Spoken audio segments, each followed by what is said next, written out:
अस्सलामु अलैकुम वरहमतुल्लाहि वबरकातुहू। अल्हम्दुलिल्लाहि रब्बिल आलमीन। अल्लाहुम्मा सल्लि अला मुहम्मद व अला आलि मुहम्मद।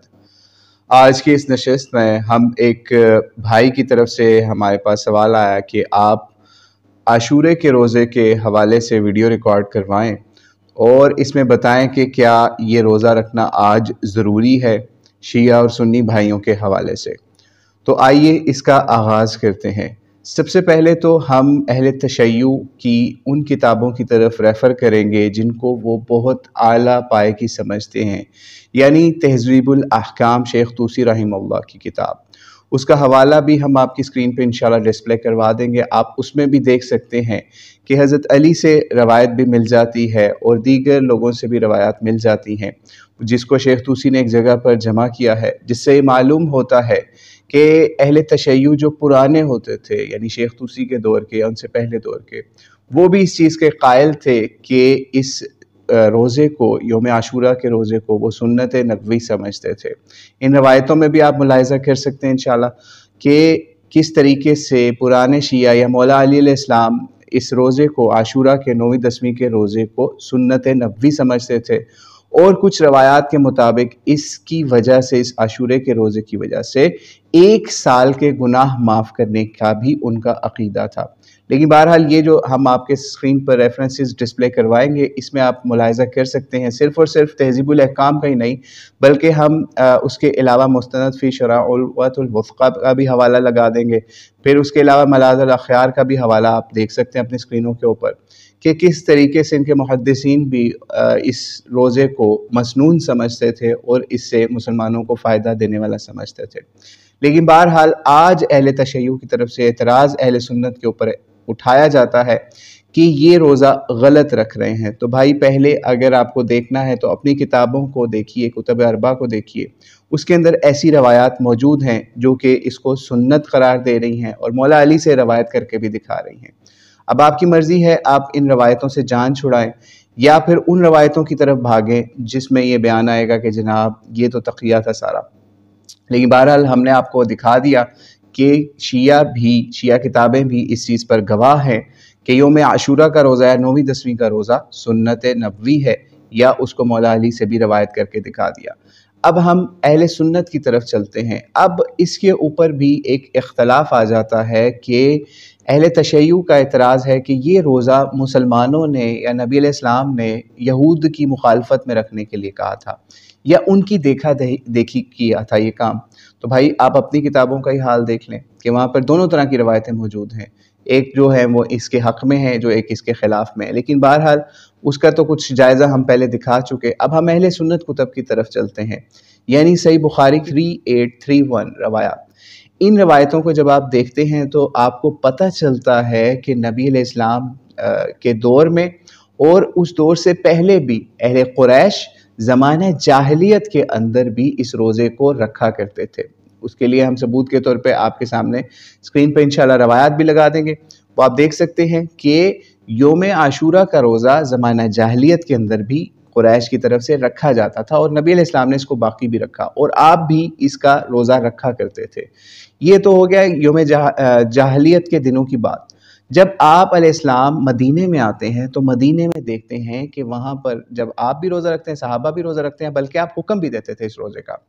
तो हुआ ये कि जब सहाबा ने बताया नबी अलैहिस्सलाम को कि यहूद भी इस दिन का रोज़ा रखते हैं, तो फिर एज़ एडिशन बताया गया कि अगले साल अगर मैं ज़िंदा रहा तो फिर हम 9वीं का भी रखेंगे रोज़ा, ठीक है, या एक दिन और भी रोज़ा रखेंगे। या इससे कुछ लोगों ने ये मसला भी निकाला कि नबी अलैहिस्सलाम ने आशूरा की बजाय 9वीं का रोज़ा कर दिया था। तो ये चीज़ मुत्तफ़क़ा तौर पर कहीं पे एस्टेब्लिश नहीं होती कि नबी अलैहिस्सलाम ने आशूरा का रोज़ा रखने से कैटेगोरिकली मना कर दिया हो। बहरहाल यहूद की चूँकि मुखालफत का बहुत एहतियात रखी जाती है, तो इस वजह से इसके साथ एडिशन के तौर पर ये कहा गया और इसको हम शिया रवायत तहज़ीबुल अहकाम से भी आपको पहले दिखा चुके। मौला अली भी 9वीं 10वीं के रोज़े के कायल थे। वो भी आप पहले वीडियो के शुरू में हवाला देख सकते हैं। अब हम आगे चलते हैं। इब्न माजा की भी एक रवायत है 1738 नंबर। इसके अंदर भी आप ये चीज़ मुलाहिज़ा कर सकते हैं कि नबी अलैहिस्सलाम से रवायत है कि जो शख्स आशूरा के दिन का रोज़ा रखे तो उसके ऊपर नबी अलैहिस्सलाम ने उम्मीद ज़ाहिर की है कि सवाब की उम्मीद ये रखी है कि अल्लाह ताला इसके 1 साल के गुनाह माफ़ फरमा देगा। اور یہی چیز اہل تشیع کتب کے اندر بھی ہم پہلے آپ کو دکھا چکے۔ تو اس سے ایک چیز واضح ہو جاتی ہے کہ یہ جو روزہ ہے یعنی 9ویں اور 10ویں کا روزہ یا عاشورہ کا روزہ، یہ نبی علیہ السلام نے رکھا بھی ہے، اس کی ترغیب بھی دلائی ہے، اس کے اوپر ثواب کا بھی بتایا ہے۔ اہل تشیع کتابوں سے بھی ہم نے دکھا دیا، اہل سنت کتابوں سے بھی ہم نے اب دکھا دیا آپ کو۔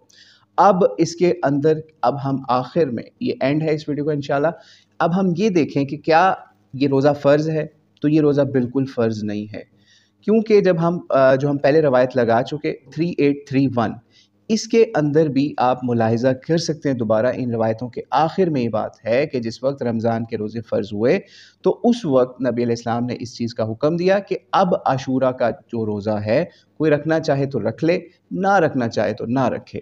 تو یہ چیز اسٹیبلش ہوگی ان روایات سے، شیعہ اور سنی کتب سے، کہ یہ جو روزہ ہے اس کی بہت فضیلت بیان کی گئی ہے، اس کے بہت مناقب ہیں، اور جو رکھنا چاہے وہ رکھ لے، اگر کوئی نہ رکھے تو اس کے اوپر گناہ نہیں ہے۔ لیکن یہ چیز ضرور ہے کہ اس بنیاد کے اوپر، عاشورہ کے روزے کی بنیاد کے اوپر، کوئی یہ بندہ نہ کہے کہ اہل سنت جو ہیں وہ خوشیاں مناتے ہیں اس لیے وہ روزہ رکھتے ہیں اور بعد میں عید بھی کرتے ہیں معاذ اللہ۔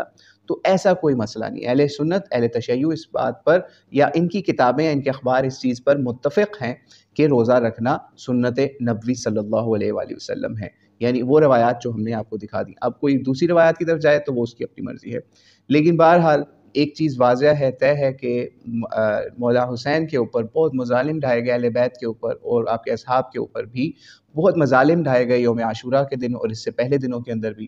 لیکن آج کا مسلمان اگر ان دنوں کے اندر ان کی وہ کرب، وہ عزیمت یا ان کے مصائب کو فیل کرنا چاہتا ہے، بھوک پیاس کے وہ مسائل، سفر کی تنگیاں، سارا کچھ، تو اس کو چاہیے روزے رکھے اور اللہ کے آگے گریہ کرے، اللہ سے مدد مانگے کہ وہ کام جو مولا حسین نے کوشش کی کہ ظلم کے نظام سے نجات حاصل کرنے کے لیے، مسلمانوں کو سمجھانے کے لیے، لا الہ الا اللہ کے نظام کو قائم کرنے کے لیے جو مولا حسین نے اسٹرگل کی، کیا وہ یہ تھی کہ آج ہم سبیلوں کے نام کے اوپر یا نیازوں کے نام کے اوپر عیاشیاں کرتے پھریں گلی محلوں کے اندر اور سارا دن ٹھنڈے میٹھے شربت پئیں اور کہیں یہ مولا حسین کے نام کی سبیل ہے؟ تو مولا حسین نے یہ کام نہیں کیا، آپ کے اہل بیت نے یہ کام نہیں کیا۔